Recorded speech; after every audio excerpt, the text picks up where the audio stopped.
ओम अज्ञानतिमिरान्धस्य ज्ञानाञ्जनशलाकयः चक्षुरुन्मिलितं येन तस्मै श्रीगुरुवे नमः। हरे कृष्णा।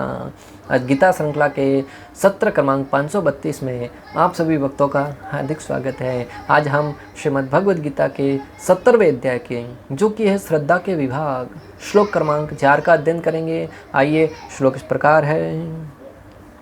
यजन्ते सात्विका देवान् यक्ष रक्षांसि राजसः प्रेतान् भूतगणान् च अन्य यजन्ते तामसा जना। अर्थात भगवान श्री कृष्ण कहते हैं कि सतोगुणी व्यक्ति देवताओं को पूजते हैं, रजोगुणी यक्षों को व राक्षसों की पूजा करते हैं और तमोगुणी व्यक्ति भूत प्रेतों को पूजते हैं। इस श्लोक में उनके विभिन्न कर्मों के अनुसार विभिन्न श्रद्धाओं का वर्णन किया जा रहा है भक्तों, कि जो व्यक्ति की जैसी वृत्ति होगी वो उसके अनुरूप अनेक अलग अलग देवी देवताओं की या अलग अलग लोगों की पूजा करते हैं। भगवान श्री कृष्ण कहते हैं कि जो सतोगुणी है वो देवताओं की पूजा करते हैं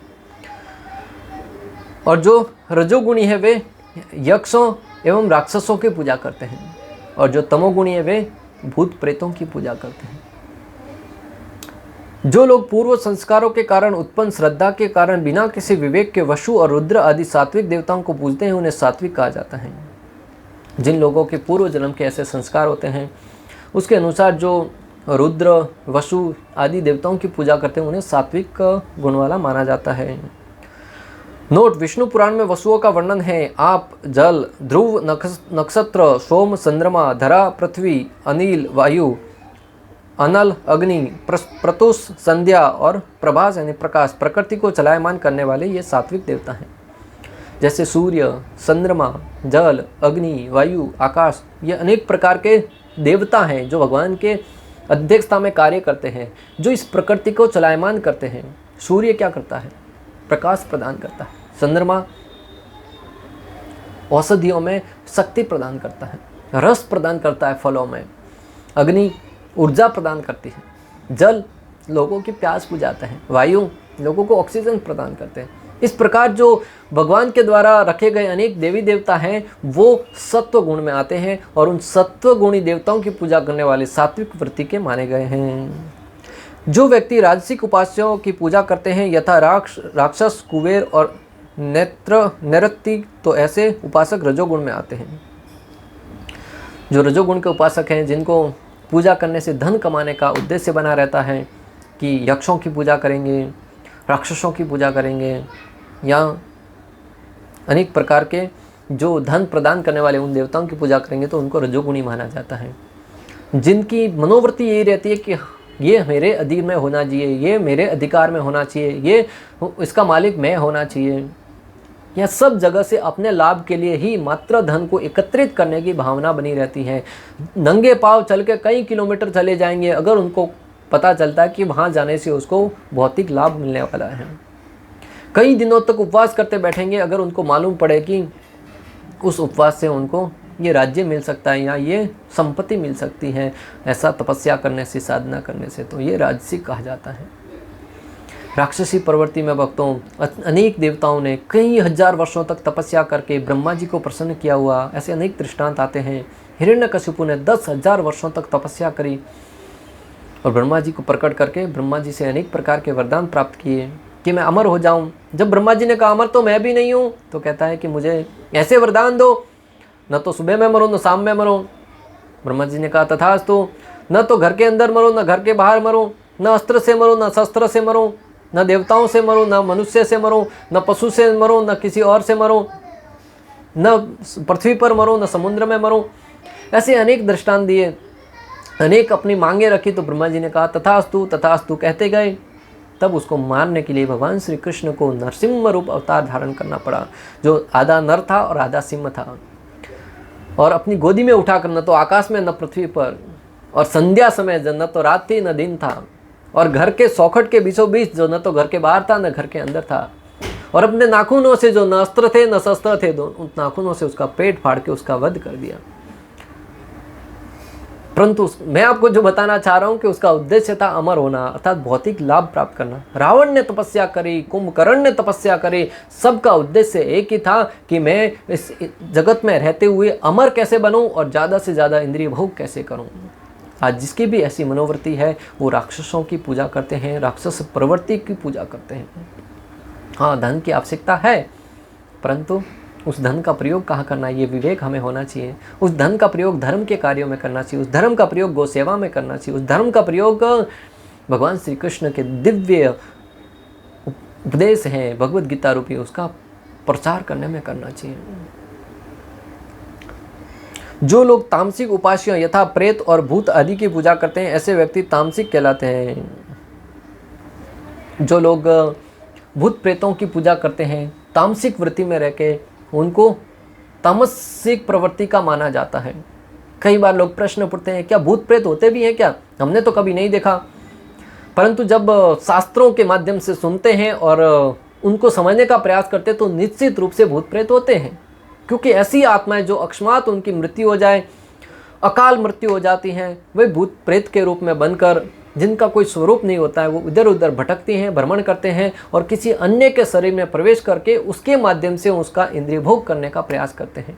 बहुत खाने की इच्छा है, उस शरीर सूक्ष्म शरीर में खा नहीं पाते हैं, इसलिए किसी और के शरीर पर अधिकार करके उसको भोजन करने का प्रयास करते हैं। और उसके अंदर जब एक शरीर में दो आत्मा प्रवेश करती हैं तब उस व्यक्ति को पीड़ा पहुंचती है, उस व्यक्ति के शरीर पर अनेक प्रकार के कष्ट पहुंचते हैं। भक्तों, अगर इससे बचना चाहते हैं, इस काले जादुओं से, भूत प्रेतों से, तो हमें चाहिए कि हम भगवान श्री कृष्ण की शरणागति स्वीकार करें। आज तक आपने ऐसा कहीं सुना है कि भगवान श्री कृष्ण के भक्त हैं, उसके ऊपर भूत हैवी हो गया?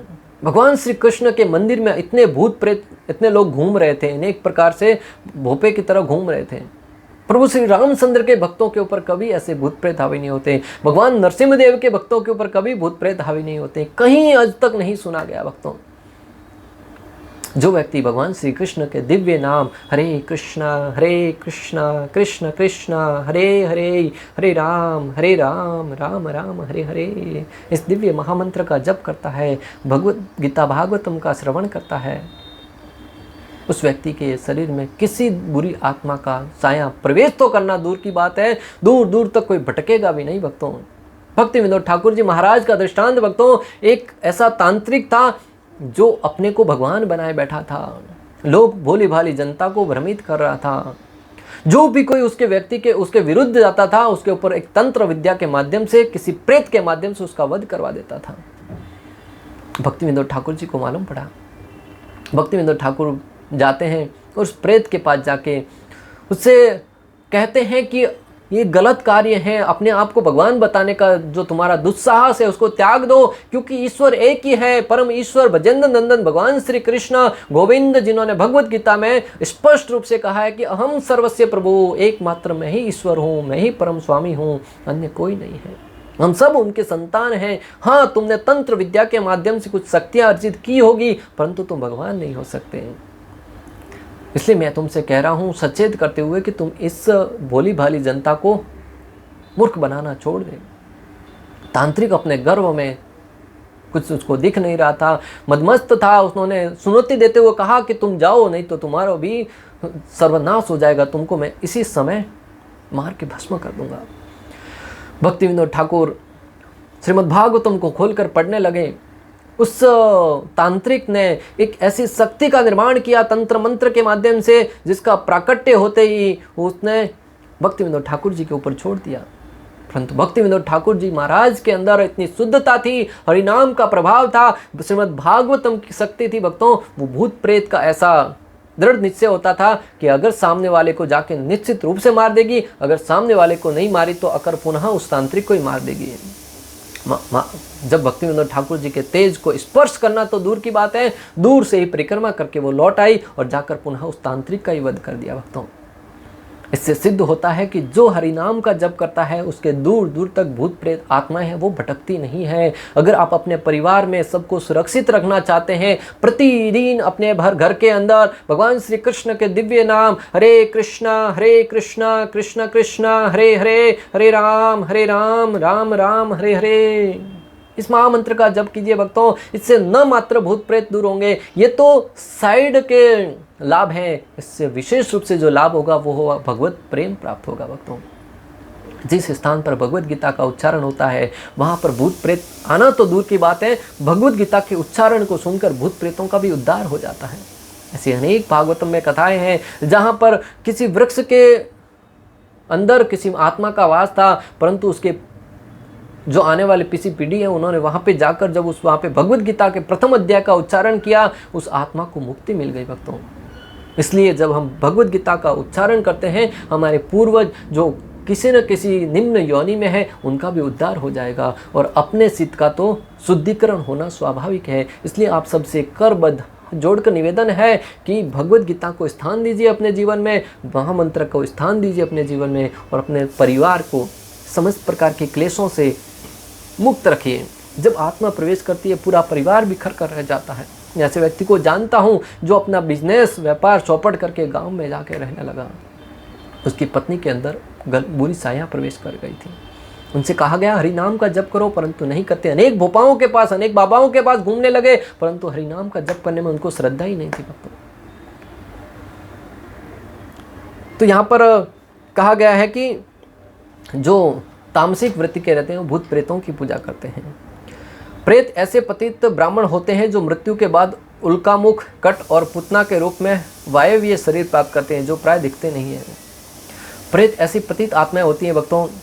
कहा जाता है कि जो पतित ब्राह्मण है, ब्रह्म राक्षस है, वो बहुत शक्तिशाली होता है। जो पतित ब्राह्मण जो अपने नियत कार्यों को नहीं करते हैं और उनका वध हो जाए, तो ऐसे ब्रह्म राक्षस है वो बहुत खतरनाक होते हैं। उनको शरीर भौतिक शरीर नहीं होता है, वो वायवीय अर्थात वायु के मार्ग से गति करते हैं। जिस प्रकार पूतना आई भगवान श्री कृष्ण को मारने के लिए, उससे पहले उन्होंने कई शिशुओं का वध कर दिया था, परंतु भगवान श्री कृष्ण को स्तनपान कराया तो भगवान ने तो उसको ही मुक्त कर दिया।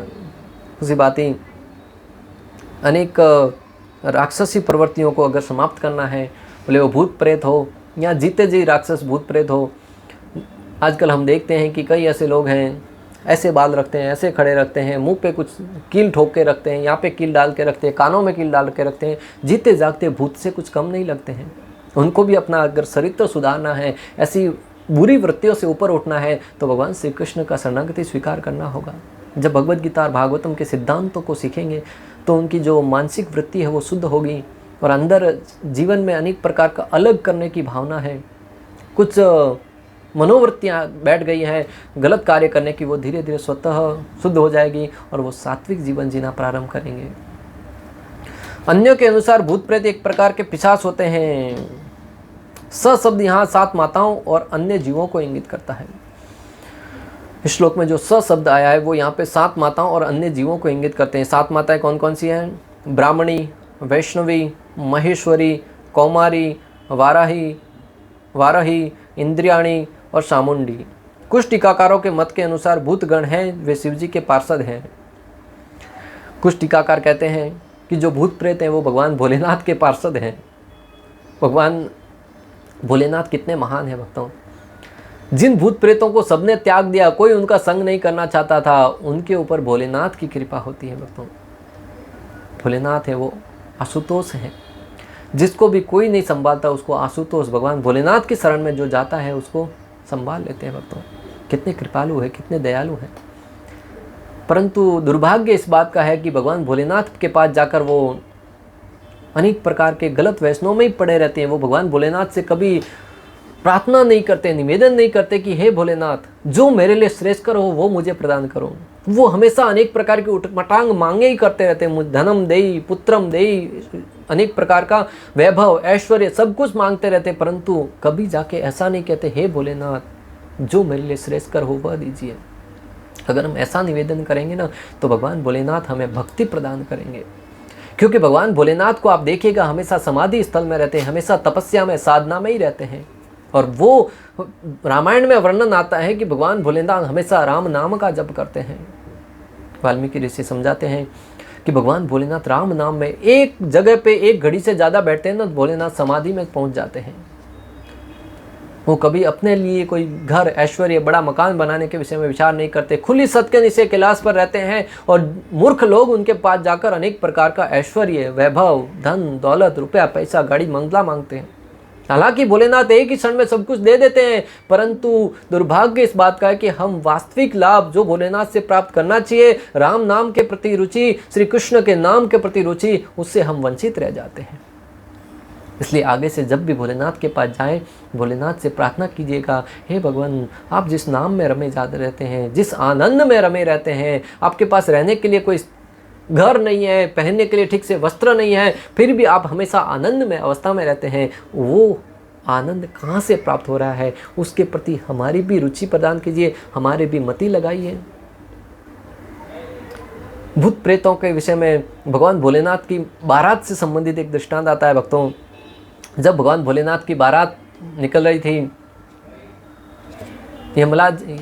हिमालय के घर जा रही थी बारात, तब सारे देवी देवता उनके साथ, उनके दूल्हे के साथ जो बाराती है उसके रूप में जा रहे थे, परंतु भोलेनाथ के जो उनके पास जो सकाया है वो कौन थे? भूत प्रेत। अनेक प्रकार के भूत प्रेतों ने भगवान भोलेनाथ का बहुत ही सुंदर श्रृंगार किया। उन्होंने सुना था कि जब बारात जाती है तो सर पे मुकुट पहनाते हैं। उन्होंने भोलेनाथ के सर पे उनकी जटाओं से संबंधित एक मुकुट बना लिया। कान में सुना था कमंडल पहनते हैं, छोटे छोटे बिच्छू के टुकड़ों को बच्चों को पहना दिया कि ये कमंडल है। गले में हार पहनाते तो उन्होंने सर्पों के बच्चों को लपेट लिया। हाथ में बाजूबंद पहनाते तो उन्होंने सर्प के छोटे छोटे बच्चों को लपेट लिया। कहते शरीर पर पाउडर लगाते उन्होंने भस्म लगा दी। अनेक प्रकार से भगवान भोलेनाथ का श्रृंगार किया। और जब बारात में जा रहे थे, गोस्वामी तुलसीदास जी वर्णन करते हैं रामायण में भक्तों कि अनेक ऐसे ऐसे भूत आए थे जिन किसी का सर नहीं था, किसी का मुख नहीं था, किसी के पाँव ही नहीं थे। कोई बहुत मोटा था, कोई बहुत पतला था, कोई अपना सर हाथ में लेके घूम रहा था, कोई आवाज़ आकाश में उछाल उछाल कर कूद रहा था। इस प्रकार ऐसे सब लोगों को भगवान भोलेनाथ ने पाल रखा है। तो हम यहाँ पे आए थे, इस बात पर कहाँ से आए कि जो तमोगुणी है वो भूत प्रेतों की पूजा करते हैं। तो इस प्रकार 3 प्रकार की श्रद्धाओं का वर्णन हुआ है जो पूर्व संस्कारों के कारण उत्पन्न विभिन्न स्वभावों से प्रकट होती हैं। तो यहाँ पर 3 प्रकार की श्रद्धाओं का वर्णन हुआ है जो पूर्व जन्म के संस्कारों के आधार पर व्यक्ति के हृदय में प्रकट होती हैं, और जिसमें व्यक्ति आलस्य के कारण शास्त्र के नियमों का पालन नहीं करता है, और जिसके कारण व्यक्ति है वो आलस्य के कारण वेदों के, शास्त्रों के सिद्धांतों का पालन नहीं करता है। अक्सर किसी व्यक्ति से कहिएगा कि भाई हरिनाम का जप करो, मंदिर आइए, हर एक का बहुत ही ट्रेडिशनल आंसर होता है, भाई टाइम ही नहीं है। टाइम कहाँ है भक्ति करने के लिए? कई लोग तो ऐसा कहते हुए सुने जाते हैं, अरे मरने के लिए टाइम नहीं है भाई, भक्ति कब से करेंगे? और जब मौत आती है तो एक क्षण में मृत्यु प्राप्त हो जाती है। पूरे दिन बैठ के गप्पे मारेंगे, अनेक लोगों की बुराई करेंगे, इधर की उधर करेंगे, दूसरे का मुंह ताकते बैठे रहेंगे, परंतु भक्ति के लिए बोलेंगे तो बोलते टाइम नहीं है। यह है आलस्य के कारण हो पाता, आलस्य के कारण भक्तों। वैदिक शास्त्रों का पालन करने वालों के संग के द्वारा ऐसे व्यक्ति अपने स्वभाव पर विजय प्राप्त कर पाते हैं और कभी कभी वेद की आज्ञा के अधीन आ जाते हैं। जब ऐसे लोग भी आलसी हैं, परंतु जब वो भी भगवत भक्तों का संग करते हैं, वैदिक शास्त्रों का आचरण करने वाले लोगों का संग करते हैं, तो कभी कभी उनके ऊपर भी उनकी अनुकंपा से वो वेदों के नियमों का पालन करते हुए भगवत भक्ति करना प्रारंभ कर देते हैं। कई ऐसे लोगों को देखा जाता है तो ऐसा लगता था कि वो कभी भक्ति में आएंगे ही नहीं, परंतु निरंतर प्रयास से भगवत कथा का श्रवण करते करते वो लोग भी भक्ति में आ जाते हैं। इससे समझ में आता है कि शास्त्रों में जो बताया गया है कि भगवत भक्ति एक ऐसा गुण है जिसमें भगवत भक्तों का अगर भगवत भक्तों की कृपा हो जाए तो कोई भी व्यक्ति भक्ति को स्वीकार कर सकता है। इस श्लोक में भगवान विभिन्न बाह्य कर्मों के अनुसार पूजा करने वालों के प्रकार बता रहे हैं। शास्त्रों के आदेशानुसार केवल भगवान ही पूजनीय है, लेकिन जो शास्त्रों के आदेशों से अभिज्ञ नहीं है या उन पर श्रद्धा नहीं रखते, वे अपनी गुण स्थिति के अनुसार विभिन्न वस्तुओं की पूजा करते हैं। श्रील प्रभुपाद तात्पर्य में समझा रहे हैं कि वेदों का, शास्त्रों का उद्देश्य है कि एकमात्र भगवान श्री कृष्ण ही पूजनीय है, परंतु जिनको वेदों पर, शास्त्रों पर श्रद्धा नहीं है, वे अपनी अपनी मनोकल्पना के आधार पर अन्य की पूजा करते हैं। जो लोग सतोगुणी है वे सामान्यतः देवताओं की पूजा करते हैं। इन देवताओं में ब्रह्मा, शिव तथा अन्य देवता यथा इंद्र, चंद्र तथा सूर्य सम्मिलित हैं। देवता कई हैं। सतोगुणी लोग किसी विशेष अभिप्राय से किसी विशेष देवता की पूजा करते हैं। जो सतोगुणी वो किसी विशेष अभिप्राय से, किसी को धन चाहिए, शिव जी की पूजा करते हैं। अच्छी पत्नी चाहिए, माता पार्वती की पूजा करते हैं। शरीर को स्वस्थ बनाना है, सूर्य देव की पूजा करते हैं। ऐसे अनेक प्रकार के अलग अलग, अगर बारिश करवाना है, इंद्र देव की पूजा करते हैं। अलग अलग देवी देवताओं की पूजा करते हैं। और जो रजोगुणी है वे यक्ष राक्षसों की पूजा करते हैं। हमें स्मरण है कि द्वितीय विश्व युद्ध के समय कलकत्ता का एक व्यक्ति हिटलर की पूजा करता था, क्योंकि भला हो उस युद्ध का उसने उसमें काले धंधे से प्रचुर धन संचित कर लिया था। इस प्रकार जो रजोगुणी तथा तमोगुणी होते हैं वे सामान्यतः किसी प्रबल मनुष्य के ईश्वर को ईश्वर के रूप में सुन लेते हैं। वे सोचते हैं कि कोई भी व्यक्ति ईश्वर की तरफ पूजा जा सकता है और फल एक सा होगा।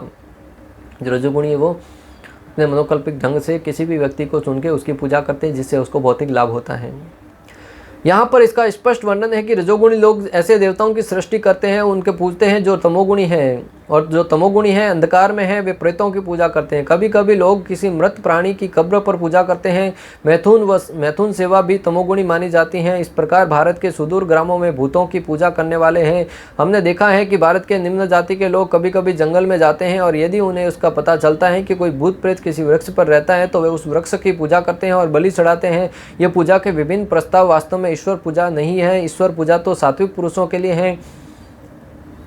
कई बार हम देखते हैं कि गांवों में विशेष रूप से अधिक होता है, जहाँ पर जंगल में लोग जाते हैं। अगर पता चले कि इस वृक्ष में भूत प्रेत रहते हैं तो लोग वहाँ पे जाकर उस भूत प्रेतों की पूजा करते हैं, तांत्रिक पूजा करते हैं, उनसे कुछ शक्तियाँ प्राप्त करते हैं, वहाँ पर कुछ बलियाँ चढ़ाते हैं और उन शक्ति को प्राप्त करके लोगों को ठगने का काम करते हैं या अपनी शक्ति का प्रदर्शन करने का प्रयास करते हैं। परंतु शास्त्र वर्णन करते हैं कि ये सब पूजा है वो भगवान की पूजा नहीं है। भगवान श्री कृष्ण की पूजा शास्त्रों में वर्णित निर्देशों के आधार पर ही की जानी चाहिए। ये सब पूजा है वो तामसिक वृत्ति में की जाने वाली है और उसका कोई आध्यात्मिक लाभ नहीं होता है। श्रीमद् भागवतम 4.3.23 में कहा गया है, सत्वम विशुद्धम वसुदेव शब्ददितम। जब व्यक्ति सतोगुणी होता है तो वो वसुदेव की पूजा करता है। तात्पर्य है कि जो लोग गुणों से पूर्णतया शुद्ध हो चुके हैं और दिव्य पद को प्राप्त हैं वे ही भगवान की पूजा कर सकते हैं। सार यह है भक्तों कि जो लोग सत्व गुण की स्थिति को आते हैं और अनेक बुरे प्रभावों से मुक्त हो गए हैं वे ही भगवान श्री कृष्ण की सेवा में लग सकते हैं। इस संदर्भ में भगवान श्री कृष्ण भगवद गीता में कहते हैं, येषां त्वन्तगतं पापम जनानां पुण्य कर्मणां ते द्वंद्वमोहो निर्मुक्ता भजन्ते माम दृढ़व्रता। भगवान श्री कृष्ण शायद भगवद गीता या कहीं पर वर्णन करते हैं कि जिस व्यक्ति के पूर्व जन्म के सारे पाप कार्य नष्ट हो चुके हैं भगवद गीता में ही, और जिसने इस जन्म में पुण्य कार्य अर्जित किए हैं वह व्यक्ति मेरी सेवा में लग सकता है।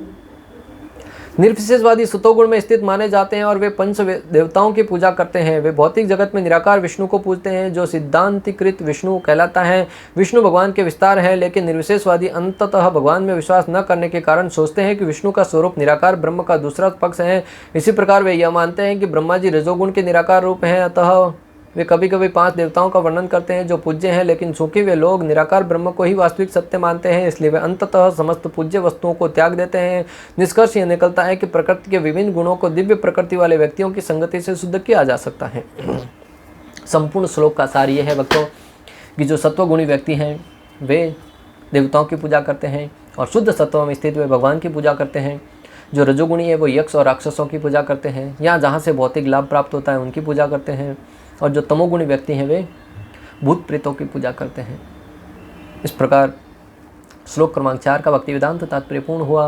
अंत तक हमारे साथ बने रहने के लिए आप सभी का हृदयपूर्वक प्रेम पूर्वक बहुत बहुत धन्यवाद। श्रील प्रभुपाद की जय, श्री श्री राधा गोपीनाथ भगवान की जय, श्रीमद् भगवद गीता की जय। हरे कृष्णा कृष्ण कृष्ण हरे हरे, हरे राम राम